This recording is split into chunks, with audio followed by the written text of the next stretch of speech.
据朝中社报道，朝鲜劳动党总书记、国务委员长金正恩27号携女儿访问了朝鲜人民军海军司令部。韩联社称，这是金正恩上台以来首次在朝鲜人民军海军节视察海军部队。金正恩强调，由于美国等敌对势力鲁莽的对抗活动，如今朝鲜半岛水域变成了世界最大的战争装备集结水域和最不稳定的核战争危险水域。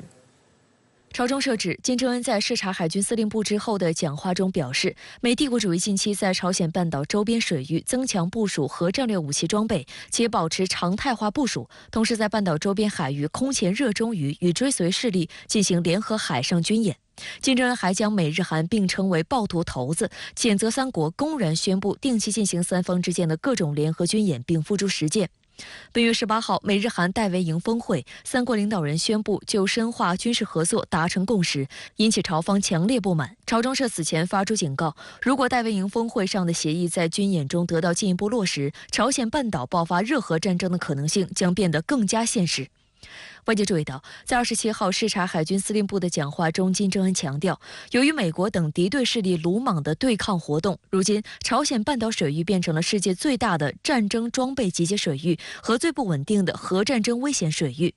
对此，金正恩提出主体海军作战战术方针，要求在任何突发武装冲突和战争中坚定掌握主动权，以先发制人的果断攻势压倒性的制服和驱逐敌人。 金正恩强调，当前的形势要求朝鲜海军全力以赴做好战争准备，严阵以待，常态化准备在突发事态时挫败敌人的战争意志。那么多的武器都已经集中在这里，那么我们是不是也要预防一下？所以现在以朝鲜来说，他们现在不断的在从事所谓的核弹的研发。好，当然核弹的研发有两种解释，一个是数量的增加，第二个是不是核弹头加上飞弹。 能不能命中，直接命中他们所想要打击的目标，这是朝鲜现在正在进行当中这是所谓现在进行式的一种新冷战状态。金正恩还表示，要加快实现朝鲜海军武器装备现代化。值得注意的是，金正恩提出，海军承担着国家的核遏制力。根据国家核力量建设路线提出的战术核武器运用扩大政策，今后海军将成为执行战略任务的国家核遏制力的组成部分。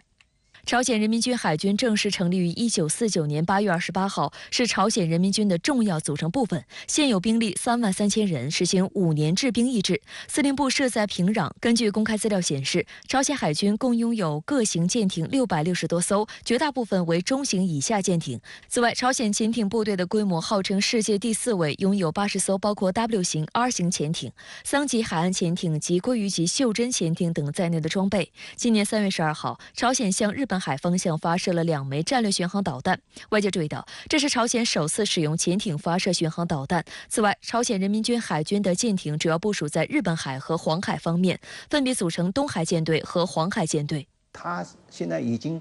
把这个已经研发成的所谓的舰对舰的这种飞弹，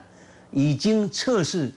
成功。 所以，对于这个整个朝鲜的海军官兵们，已经有一个定心丸了。第二个，前一阵子有一些讯息出来说，朝鲜也已经完成所谓比较大型的一种这个舰艇，特别是潜水艇，吨位已经可以达到3000吨，那这样他们心中也有一个数啊。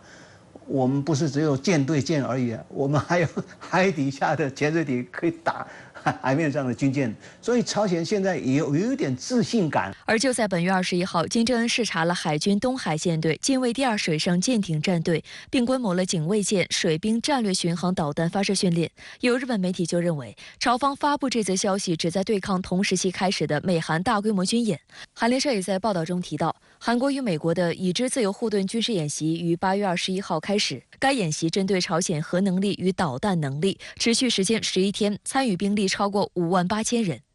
据报道，已知自由护盾演习分2部分实施，其中一大亮点是美国本土太空军首次参加演习。驻韩美军方面表示，太空军在太空、地面、网络和认知等领域开展各项作战行动。韩国媒体的报道则直指朝鲜称，美太空军加入是在朝鲜核武器和导弹威胁美国本土的假设下，测试综合应对能力。另外，在此次演习中，联合统合火力训练、空军双鹰训练等30多项联合野外机动训练也陆续实施，意在提升联合应对所谓朝鲜核岛发展能力。首先呢，这场演习它的假想的情况是和之前演习不一样的。之前的演习呢，相对来说它是针对某一个方面，但是以之自由之盾演习呢，它的假想是爆发了大规模的全面战争。就这样的战争呢，它可能会用到核武器，所以它所设想的战争规模呢，也会超过以往的演习。第二个特点呢，就是这次演习呢，它有一个韩国方面的民防的力量加入。另外呢，这一次演习我们注意到，就是有美国本土的太空军参加。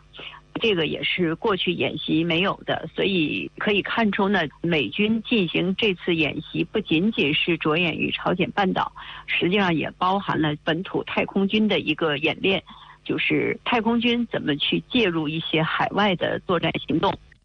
今年以来，美韩不断开展联合军事演习，升级半岛局势。3月，美韩两国军队进行自由之盾联合军演。5月，美韩两军在距离朝韩军事分界线不远的韩国京畿道抱川市举行联合协同火力歼灭训练实弹演习。而8月份，除了正在进行的已知自由护盾演习，韩国海军29号还表示，韩美海军和日本海上自卫队当天在济州南部公海海域实施联合反导防御演习，以应对所谓的朝鲜核岛威胁。好，相关话题马上来连线中国现代国际关系研究院朝鲜半岛研究中心主任陈向阳。陈先生你好，朝鲜劳动党总书记、国务委员长金正恩27号视察了朝鲜人民军海军司令部。那您觉得这次视察释放了什么信号？金正恩委员长呢，这是8月21号视察那个海军司令部，庆祝朝鲜的海军节。那么他释放的是3个意义。首先第一个意义呢，就是证明说明了海军的建设取得重大进步。那么在这个4月份，朝鲜的这个海啸、无人和潜艇呢已经取得成功。那在建军7周年的这个阅兵式上，它这个这款新款武器呢也出现了。那么这次金正恩委员长去视察这个海军呢，说明他这个海军的这个建设取得长足的进步。第二个呢，就是他这个是针对美韩的这个以之自由护盾之盾军营释放一种强烈信号，就表明这个朝鲜会做好陆地、陆海空这3军的准备，来反击这个美韩的这种军营啊。第3个呢，就是他要展现的是，就是说的国家非常强盛、军民非常团结的这个心态。那么众所周知，金正恩委员长在这一期里面频繁的视察这个军事设施和军工厂，那么从而释放出这个重视军事，也提振军民的这么一种信号和姿态。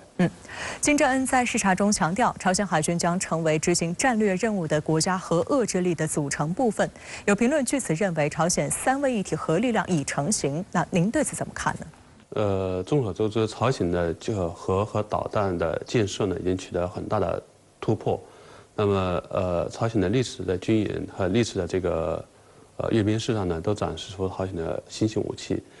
在战胜节70周年之际呢，他们也举行了2023年这个武器装备的展示会。